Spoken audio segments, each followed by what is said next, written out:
समस्याएं हैं, जो भी कठिनाइयां हैं, मेरे तक ना आने देते हुए उन्होंने हमेशा मेरी सफलता के लिए ही दुआएं की हैं। कि उस टाइम पे जब मेरी इच्छा थी कि मैं कलेक्टर बनूं, तो मेरे पापा जब सुबह टहलने जाते थे तो कहीं ना कहीं वहाँ पे सैनिक स्कूल की तरफ सारे अधिकारियों के घर रहते थे, जिसमें सभी अधिकारियों के नाम के नीचे कलेक्टर, एसपी सबके नाम रहते थे। तो कहीं ना कहीं मेरे पिताजी का सपना था कि मेरी लड़की के आयशा अंसारी के नाम के नीचे भी। क्या कहना है आयशा अंसारी का अपने सिलेक्शन पर, आप उसे सुन लीजिए। सर, मेरा नाम आयशा अंसारी है। मेरा राज्य सेवा परीक्षा 2022 में डिप्टी कलेक्टर के पद पर चयन हुआ है, जिसमें मेरी रैंक 12वीं है। एवं सर, जो मेरी प्रारंभिक शिक्षा रही है, शहर के ही सरकारी कन्या विद्यालय प्रवीण कुमारी से रहा है।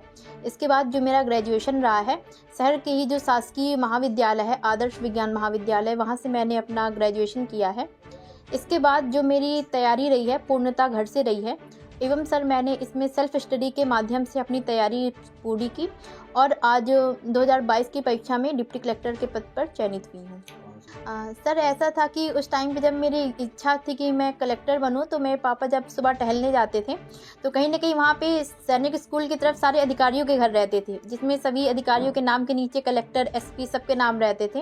तो कहीं ना कहीं मेरे पिताजी का सपना था कि मेरी लड़की के आयशा अंसारी के नाम के नीचे भी ऐसा कुछ नेम प्लेट। क्योंकि मैंने कोचिंग नहीं किया, तो ऐसे कोचिंग की फ़ीस मेरी लगी नहीं, केवल बुक्स और जो एग्ज़ाम की फ़ीस होती है, केवल उसी का खर्चा रहता था।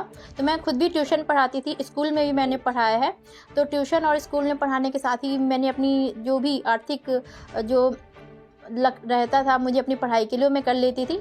बाकी माता पिता का भी फाइनेंशियली, इमोशनली सपोर्ट सभी तरीके से।